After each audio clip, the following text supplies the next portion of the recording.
This is the Ohm's Law Lab. Some basic elements are, this is a power supply. This is a multimeter, which we'll be using for many labs. These are resistors. First of all, we're going to just do a little introduction to the multimeter.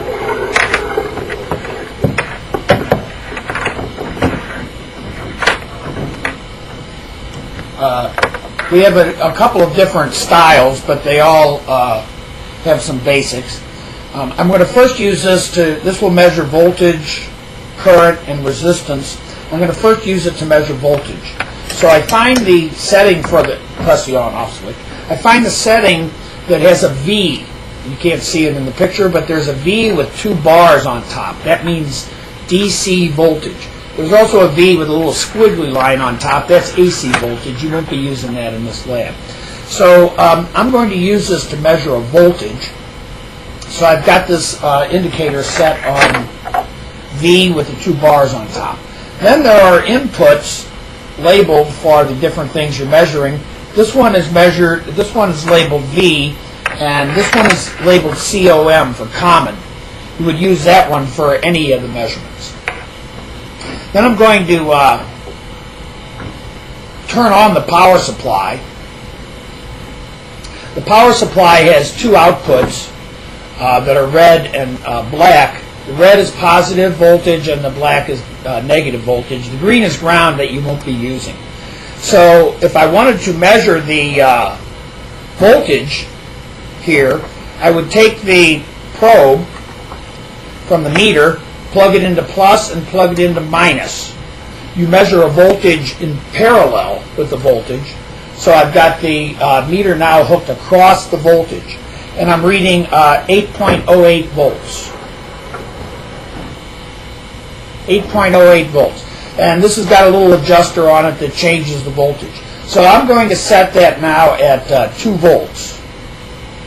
So I just look at the meter, slowly turn the knob, and I get about 2, it goes around a little bit. I got 1.95, 1.96, okay, 2.00 volts. So I now have this set at 2 volts. Now, if you look at the circuit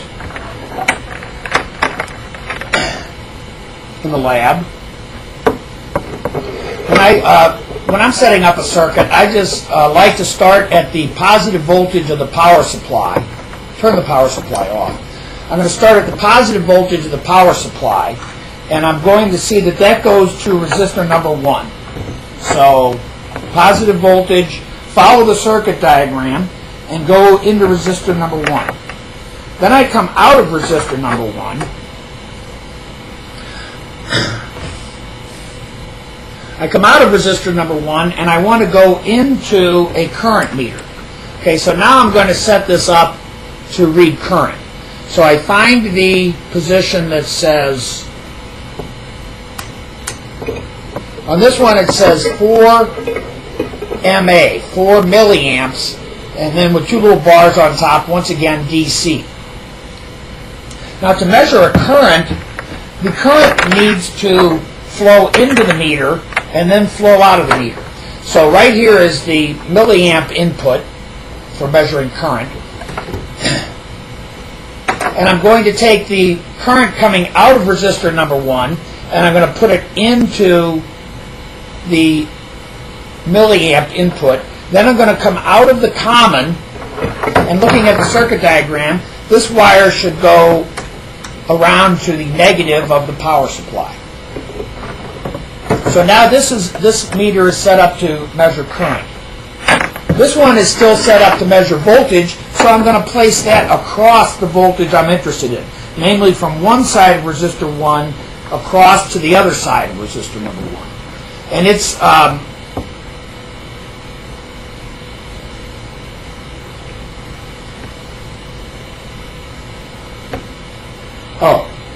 then turn the power supply on.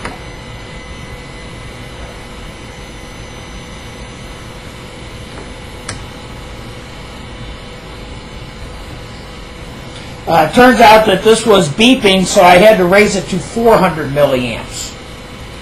full scale. It was on 4 milliamps. Most of our meters are auto ranging, and that won't be an issue.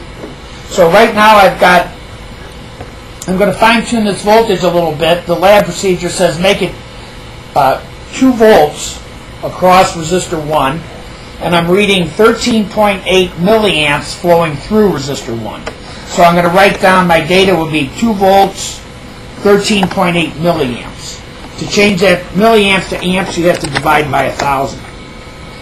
So I'll take a number of readings on resistor number 1, write them down as it's stated in the lab procedures. Once again, this is not a replacement for the lab procedures. You should still follow step by step.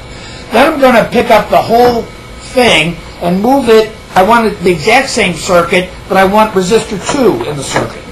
So I just moved it over to resistor 2. Then I'm going to take a set of data for resistor 2. Then it tells me to repeat the same thing for resistor 3, so I'm just going to pick up the whole thing and replace resistor 2 by resistor 3. And take a set of data. So I'll have a set of data for resistor 1 in a circuit, then a set for resistor 2 in a circuit, then a set for resistor 3. Then I want to hook all 3 resistors in series. So I'm going to start at resistor 1 with the measuring circuit. Then I'm going to go from resistor 1 into resistor 2. Then I'm going to go out resistor 2 into resistor 3, and I have the other set, the other end of the measuring circuit over here at the end of resistor 3. So now I have hooked all these resistors in one long line that's called the series connection. Okay, so I take a set of data for that. That's 4 sets of data I have now. And then I want to do a parallel combination. So I'm going to put the measuring circuit across resistor 1.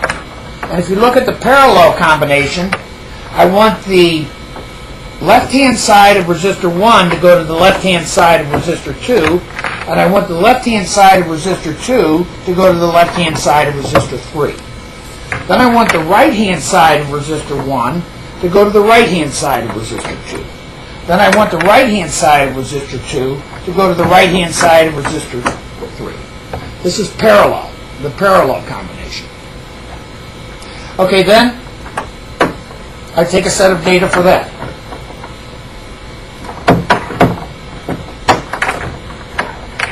Now we have a parallel series combination. So I start at, from the positive output, I start at resistor 1. I'm going to take the voltmeter out. I start at resistor 1, then I go over to resistor 2. Then I want the left-hand side of resistor 2 connected to the left-hand side of resistor 3. Resistor 2 and 3 are going to be in parallel. Then I want the right-hand side of resistor 2 connected to the right-hand side of resistor 3. And then I want the output of that to go through the ohm meter, or excuse me, through the current meter and into the battery, into the power supply. Then I want the voltmeter to be placed from the beginning of resistor 1 to the end of resistor 3. And I've just set up the series parallel combination. Follow this. You need to practice setting up the circuit yourself, so good luck.